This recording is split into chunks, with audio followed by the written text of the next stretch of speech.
ఈయన రెచ్చగొట్టడం వలన కోల్డ్ లేదా వాళ్ళంతటా వాళ్ళు ఈయన తమ్ముళ్ళు ఎలాగైతే ఇంతకాలంగా తయారవుతూ వచ్చి ధోరణికి అలవాటు పడ్డారో దానివల్ల మొత్తం మీద ఈ దాడి ఒక పథకం ప్రకారము premeditated cold blooded attempt on life of honourable chief minister మా పార్టీ అధ్యక్షుడి మీద అనేది స్పష్టంగా కనిపిస్తోంది.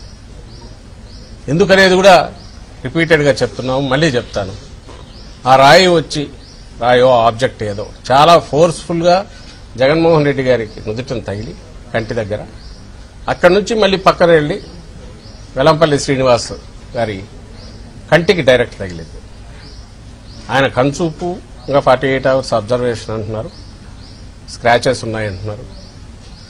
ఆయనది ఇంకా అదృష్టం, ఎంత అదృష్టం అంటే కన్ను పోయేంత వరకు పోయి మళ్ళీ వెనక్కి వచ్చినంత అదృష్టం చూస్తే క్లియర్గా తెలుస్తుంది.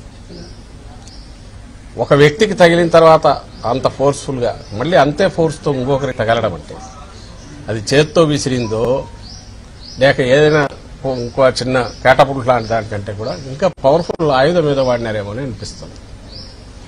డిస్టెన్స్ కూడా కొంత ఎక్కువ నుంచి వచ్చినట్టుంది. పక్కనే బిల్డింగ్లు ఉన్నాయి, ఇవన్నీ ఉన్నాయి. ఇవన్నీ ఇన్వెస్టిగేషన్లో తేరాల్సిన అంశాలు. ఎవరో షార్ప్ షూటర్ అయి ఉండాలి, గురి తప్పకుండా కొట్టగలిగిన వాడు అయి ఉండాలి.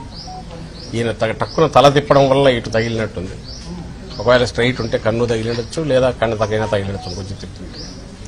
సో ఇంతగా క్లియర్గా కనపడుతున్న ఇది ఎవరో ముందే అనుకొని ఒక ప్లేస్ వెతుక్కొని అక్కడ ఉండి అక్కడ నుంచి ఆ టైంకు కరెక్ట్ షూట్ చేశారు.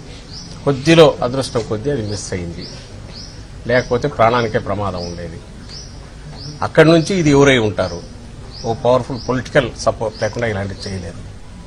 ఇంకో పక్క ఈయన రెచ్చగొట్టి వాళ్ళని తయారు చేస్తున్నారు. ఇవన్నీ ఈరోజు ఎన్నికల కమిషన్కు నివేదించారు.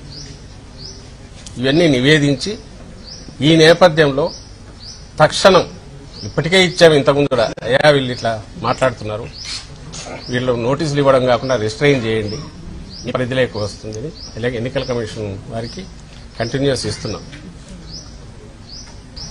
వీళ్ళు నోటీసులు ఇస్తున్నట్టున్నారు, అయినా ఫలితం లేదు. ఈరోజు జరగరాని ఇదే జరిగింది.